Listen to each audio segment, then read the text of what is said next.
Hey folks, welcome back to Let's Play Final Fantasy X-2 on the Mysterious JG. It will appear to you, perhaps, like we're picking up right where we left off. That is not, in fact, the case, because we got a few more hours on the clock there, and I took a little time, and basically maxed out all the dress spheres that I possibly could. Gun Mage is going to be set at 94% for everybody, because we haven't learned all the blue magic skills. Songstress, there is an item, a book, that we need to get to learn the last skill. We've already got one of the two that we couldn't get before Act 5. And then for most of the girls, they can't learn all the stuff for their ultimate dress sphere. Riku, I think, has learned everything for her ultimate dress sphere, yeah, because we got 2 items for her, none for Paine, 1 of 2 for Yuna. And otherwise, there's at 94, 97. And there is one more dress sphere that we haven't got yet because we need episode complete in every chapter. Now, you might notice my voice sounds a little different. I might sound a little congested.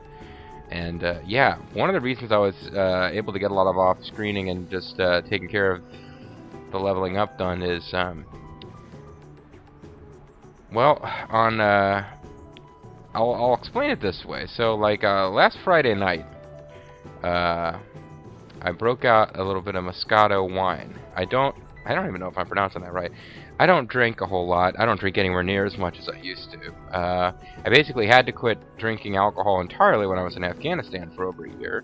And during my R&Rs, I had a little bit. I didn't really have that much in Japan, actually, with Bobo. There was like one night in my UK R&R where I indulged in some scotch because I was in Scotland at a Scottish theme tourist event. So yeah, I was gonna have some scotch.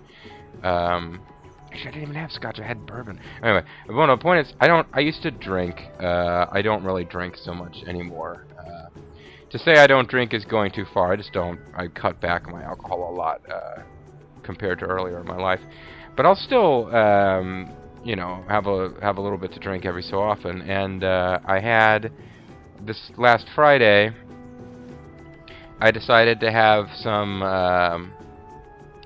like sweet pink Moscato, which it's a dessert wine. It's really fruity flavored. Probably wine connoisseurs will tell you you drink it with dessert. You don't drink it on its own. It's not a table, whatever. I don't really get all that stuff. I'd had it before. I liked it. I felt like, you know, I'll have a little bit of wine and enjoy a pleasant little evening. And I was watching Bobo and Bean's stream of the Hatoful Boyfriend, and if the wine came into play at all, and I don't even think this is wine, I think it was just me being dumb. At one point, I tried to whisper to Bobo, because I was like, oh yeah, you can whisper to people and it only shows up, other people can't see it, and I was like, if Bobo's hosting the stream. So if you find the right episode of Bobo's Hatoful Boyfriend series with Bean, it's me, with a little bit of, and I'm not saying I was like crazy over the top intoxicated, but I had a little bit of wine, and I just sent Bobo a whisper, and haha, it was funny. He's like, no, you can't do that, and I didn't say anything embarrassing in there. So Bobo didn't try to cut it out, but he did like abruptly end the video, and I was kind of laughing. And then in the next video, I was like making a running gag of whispering to him and saying like, "Oh hey Bobo, by the way, I got your new credit card for you, and the credit card number is blah blah blah. Oh, and you'll need your social to activate it. Your social security number is blah blah," and like joking around with that. It was dumb, and I was probably just trying to make a joke of the fact that I was embarrassed at how stupid it was to whisper to Bobo. But the point was, long story short, it really isn't that long a story, I'm just blathering. I had a little bit of wine, and I don't drink anywhere near as often as I used to, or as much as I used to. And then I woke up on Saturday, and I felt terrible. Like, slightly dry throat, but mostly just like a splitting headache when I got up on Saturday. And I was like, oh man, I don't know if this wine is just not good, or if I just can't drink like I used to when I used to drink, and like, I just feel horrible. And I ended up watching, you know, the Hatoful Boyfriend video that went up which was like I guess the first half or so of the stream I'd watched the night before, and I was like watching. It's like, no, I didn't say, other than like the silliness with the whisper, I didn't say anything too bad. But it's like, man, I feel awful. I must have had way more than I meant to drink. And then going to bed, like at that night, like I drank a lot of fluids, and I had Advil and stuff, and like the headache never went away, even when I was going to bed. Which is like, that's not how, for those of you who've experienced the old hangover, like, hangovers don't usually last that, like, a really bad hangover is probably going to be, like, wipe out most of your next day. It's not going to be like, you shouldn't still be hungover, like, 24 hours later. Yeah, I was, like, looking at the time, and I was like, this is later than I stopped drinking and went to bed last night. And when I say stopped drinking, I meant, like, I had a little bit of wine, you know, like, I was like, I still feel horrible. Like, headache isn't even slightly subsided. What the hell? And then I woke up the next morning and I had a terrible headache, and I was like, alright, I took my temperature and I was running a high fever. and the moral of the story is, sometimes you get sick and you don't realize you're sick because you're an idiot and you think you're just hungover. So, yeah. And I guess the moral of the story is you shouldn't drink alcohol because it will cause you to because it won't directly harm you, but it will cause you to miss other issues. I suppose in theory, if I actually came down and got sick that evening, maybe I weakened my immune system by drinking some wine. But actually, a person that I had been working with the previous day on Thursday told me that they told me earlier today when I was like talking to them that, oh yeah, I was really pretty sick a couple of days before we crossed paths on Thursday, and or like just like, actually no, I got actually pretty sick right. Yeah, I was like, oh great. So I actually probably got it from somebody at work, and it spent like a day kind of ruminating, and then started to become symptomatic on Saturday. But so I just spent like a third of this video explaining the fact that I feel sick and that I had too much to drink. And by too much to drink, I mean anything at all, because I didn't realize it, but I was drinking alcohol while actually right in the middle of catching a cold. So Saturday, like, while feeling awful and thinking most of the day on Saturday that it's like, wow, I got a really bad hangover considering I just had like a little bit of wine, like a small amount. I spent the day like just listening to riff tracks and not feeling like recording, so I just but I had intended to spend some of my Saturday recording this game, so I got a bunch of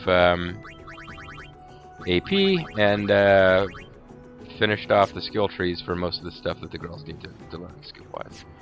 And now it's Tuesday. I should be recording with Zerfall, but I've got a little bit of a cushion on Super Show Monster RPG, and I had no cushion at all for this game, so I'm recording some of this game, and I hope I don't sound too bad, because I feel a lot better than I did yesterday and the day before, but I'm still not feeling great. So let's go with what we were going to do, which was investigate this mysterious door in the Mushroom Rock Road, where the Crimson Spheres, which tell the story of Nuge, Gipple, and Barreleye. You need to uncover the story of Nuge, Gipple, and Barreleye and Paine before you can come here. Now, we watched those spheres, and we know that it was about a mysterious mission that they were sent on by Yevon to join the Crimson Squad, where they went into this cave, and they encountered some strange specter, and everybody was in there started killing everybody else, and those three came out after having this bizarre Mexican standoff. Now remember, we saw them have this crazy Mexican standoff deal in Bevel too. There's a lot in this game that doesn't make sense, right? But they have this crazy Mexican standoff, and Paine kind of shouted at them and shook them out of it, and they left. And then they just talked about it, and they agreed that... Oh yeah, they left. The Yevon guys tried to take them out, because apparently they weren't supposed to come out of it alive. They were being set up to die. So when they escaped from the Yevon guys, they talk it over, they agree to split up, but then Nuge unexpectedly shot everybody. And we have to uncover that full story before we can come in here. So it makes you wonder. It makes you wonder. Makes you wonder, why would we need to know that story before we're allowed to experience whatever's on the other side of this door? Well, maybe it'll all make sense shortly.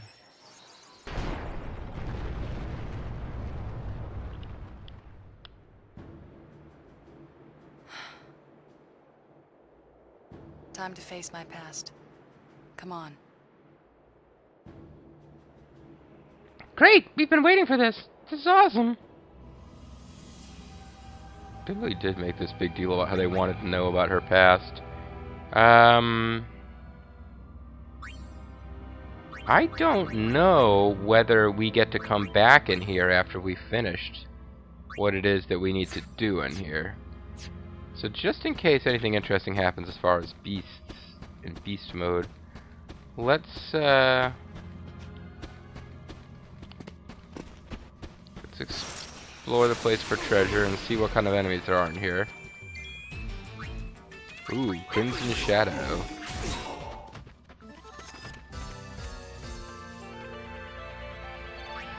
You might notice that I've got everyone decked out as thieves, although actually I'm going to switch Yuna over to a gun mage and let her scan these enemies just for information. It doesn't look like there's any treasure worth getting over here. I probably should have popped open a fac. I don't remember if there's any treasure at all that's worth looking at here.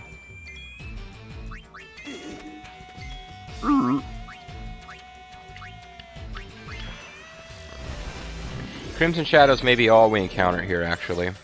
An echo of the cries of fear and despair that rang through the den of woe as the Crimson Squad candidates met their end. It has been transcribed by the fireflies drifting within.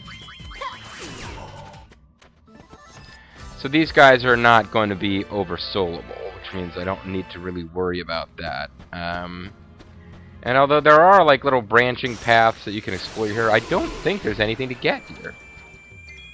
These are all just Crimson Shadows, okay. It's entirely possible there's nothing here but Crimson Shadows, as far as regular enemies go. We'll have a couple more encounters before I just accept that and move on. Everyone is now just over level 90, and I did a quick run-through off-screen of this, actually, while I was not feeling up to recording. And unfortunately, I think, even though the optional bosses in this cave are interesting from a story perspective, they're not going to be much of a challenge because we just got too frickin' leveled with me doing all the off-screening and trying to get all the classes learned. Alright, 2 more encounters with nothing but Crimson Shadows and I'll put the Charm Bangle back on, but there's not a whole lot more of this cave to see in terms of area. Frankly, I'm not sure why they didn't just... It's going to turn into a series of cinematics. I'm not sure why they don't just start with that, but they didn't.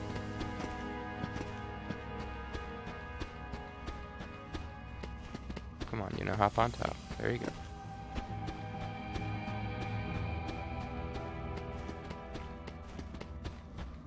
See, there's a little hop, skip, and a jump you have to do to progress. Which is amusing to me because I have to picture Nuge and Gipple and Barrelile hopping around. So what is that? I've already lost track. One more battle and I give up on encountering these guys anymore? Yeah.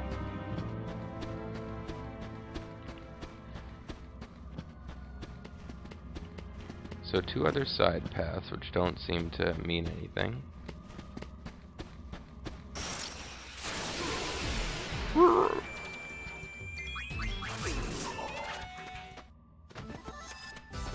You know, I never bothered to steal from any of them. Okay, we'll Master Thief 1 Crimson Shadow before dropping the idea of ever encountering any more of them.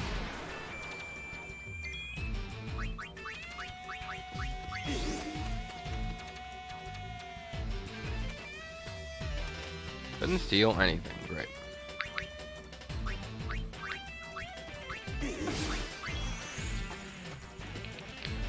No, I should have Paine doing it anyway. She's got Ragnarok equipped, so it's not wasting MPs. I guess I'll have Riku steal back her MPs.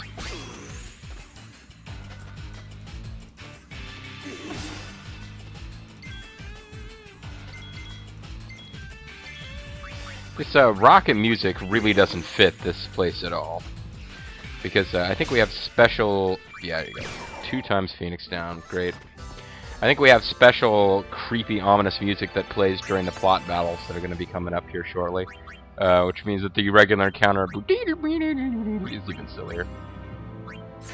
Because, yeah, it's totally ominous music playing in the place which saw the bizarre and inexplicable death of the Crimson Squad and near death of the main... I don't know what you'd want to call them. They're like the Kustera of this game. Nuge, Gipple, and Barreleye. They're like set up as this heroic threesome that is not the player character's heroic party. Except that we get to control the Kustera, and the Kustera clearly work for the Aquitalians. I'm talking about Technical Secret of the Stars, of course, greatest RPG ever. Whereas Yuna and the Go-Wings, like, you know, even though they're clearly the stars of the game and the whole world is supposed to revolve around them, the only 3 people who don't seem to think they're important and seem to think that they're cooler than the Go-Wings are, independently of each other, Nuge, Gipple, and Barreleye. Well, I'm supposed to back one, but he doesn't count. It's just kind of pathetic. So now we come into this big, wide open area with... Okay, there's space here, but the camera doesn't really accommodate you exploring it, because you're not really meant to. You're supposed to just get into the middle of this area and,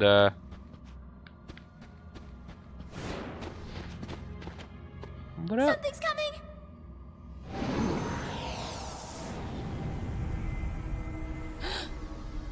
Guys! Hey, suddenly we're in a sphere. You okay? I was in a sphere. What was that? Are they unsent? No, that can't be right. Fireflies. Fireflies I've are not seen this sent. before. There So's are Riku. places where fireflies cling to people's memories and make them eternal. Riku's seen this before too, so I don't know why she doesn't Those were understand the it guys' now. Memories from back then, preserved by the fireflies. Memories. From back then, preserved by the Or firefly. 2-year-old nightmares. Older than that. You mean you had nightmares when you were 2 years old and you still remember them? That's impressive. You? I wanted to rest forever. But the fireflies make me relive that moment. That sucks. Again, and again, and again. Okay, maybe that's why he's so pissy. He's actually forced to constantly relive the death of his lady. Doesn't allow him to grope Riku. To grope Riku. Riku! So apparently he just spirit raped Something's Riku's wrong. neck. Stay back! I was gonna put the mind rush on Paine.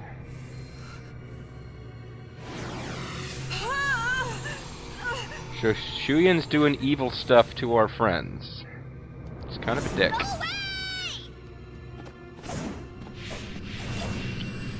And Riku is now trying to kill Paine. Or Yuna. It's just as well they don't have guns or we'd be in a Mexican standoff. Except now apparently he can possess 2 people at once, which he couldn't do before. What's going on? Respond! You will see. Oh, they're making a mockery of the ghost Titus hugging Yuna from behind. And now it's all evil and bad. Whereas before it was super hot. And good. I mean, not like super hot and bad, but... So he's pretty clearly a villain because he can play pipe organ. How many characters do you know in fiction who are heroic and good that play pipe organ? I mean, even the chick from Carnival of Souls, I don't know if she was good, per se.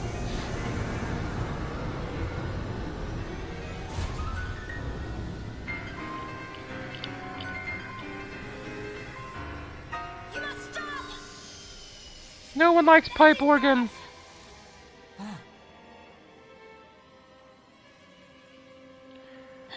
This is probably the clearest view we ever get of what the hell was supposed to have happened with Shuyan. Now, why he hops down from the pipe organ and stands there to be shot, I don't know. But apparently he was right in the middle of using Vegnagun, which is controlled by a pipe organ. And Len stopped him, and then they both died. And now he says the Fireflies force him to relive the moment forever. So he's gotten a bit pissy. This is all stuff that I didn't get the first time I played the game, because they don't explain any of this shit if you don't do the optional content. This is our story, Len. She's not Len, douche nozzle.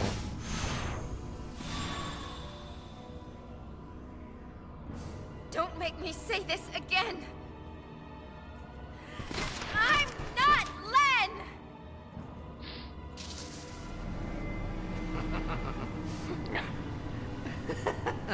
Oh, Len, it's always so funny the way you insist you're not Len.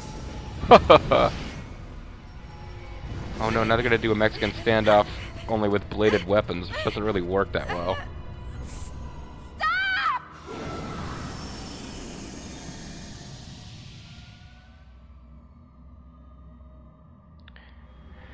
So, if Shuyan thinks she's Len, why is he making her associates try to kill her? And if Shuyan doesn't think she's Len, why does he keep calling her Len? Either way, now we've got sad music playing. And Riku, who just cannot be made to look threatening. I'm sorry. It's not really in Riku's nature to appear threatening. But they do their best here. She's throwing grenades at us. Confused by the powers of darkness, Riku starts chucking grenades. Seriously, Riku?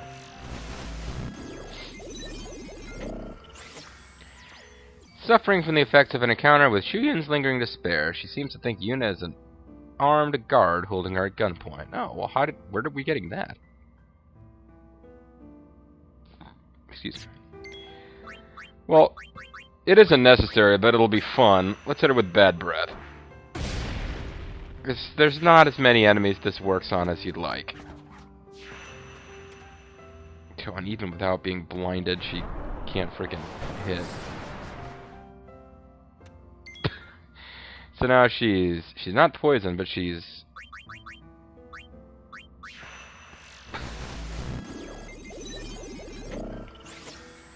suffering the effects of an encounter with Shuyan's lingering despair. She's also asleep, she's blind, she's berserk, and she's been slowed.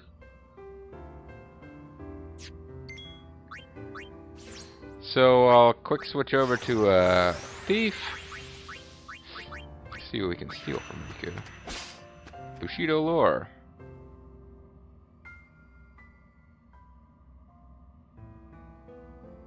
Yuna has the haste bangle, and it still seems to take forever for her turn to come.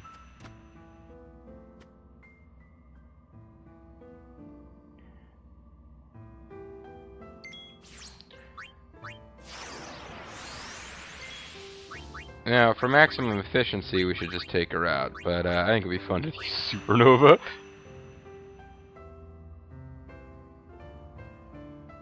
Riku, I'm so sorry about this. I really am. I'd like to find the least harmful way to defeat you. Supernova.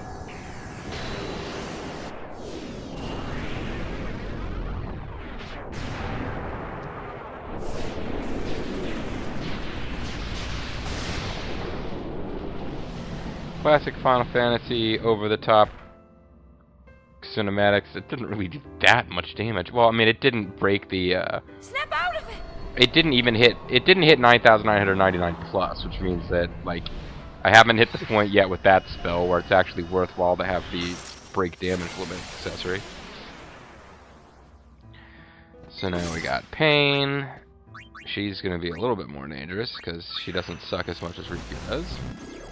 In combat, at least. Suffering the effects of an encounter with Shuyan's lingering despair, seems to think Yuna's armed guard holding her at gunpoint, so same difference. So let's treat her exactly the same. Let's hit her with some bad breath.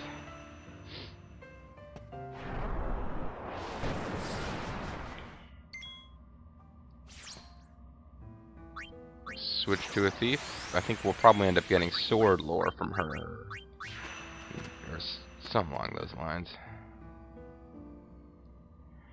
Yeah, I've got, for Yuna, I've got equipped the Adamantite, which makes her kind of slow, but gives her great stats otherwise, and the Haste Bangle, but, man, you'd think the Haste Bangle would more than make up for the Adamantite, but she still just seems to take forever to get her turn.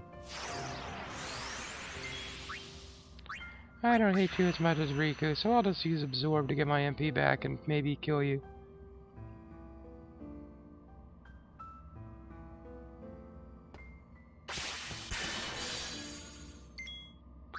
Didn't quite kill her, but didn't quite get all my MPs back either, so let's keep this up.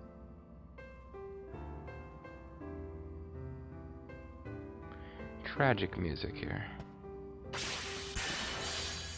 I guess I did get all the MP I was going to get. Still not over. Let's try... what have we not seen on screen? Drill Shot never seems that useful, so I might as well showcase it here.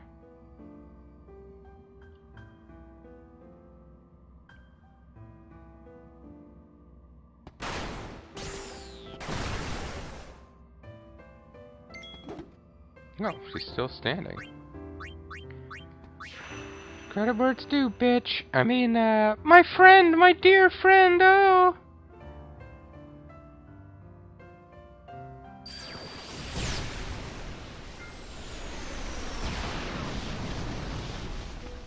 I'll tell you what's been really good in my off-screening as a blue magic is the Annihilator spell we learned from the souped-up Albed Machina. Oh, shoot! Okay, I was going to call it a video here. I didn't realize we were going to go jump straight into something. Anyway, now you guys can see I've been playing a little Grand Theft Auto 3 for funsies.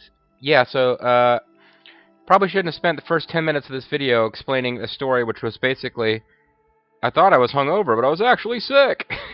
But that is how I spent the first 10 minutes of this video. When we come back, we will finish up with this cave of funky craziness because we're not done. We're not even halfway done, actually. And there's just a series of little boss-type battles that you fight here. And they're kind of one-shot things. You don't get to fight these enemies elsewhere in the game, with one exception. And therefore, you want to make sure you take advantage of every opportunity to steal rare items. And as we will see next time, hopefully learn blue magic. I'm the Mysterious JG. Thank you guys very much for watching.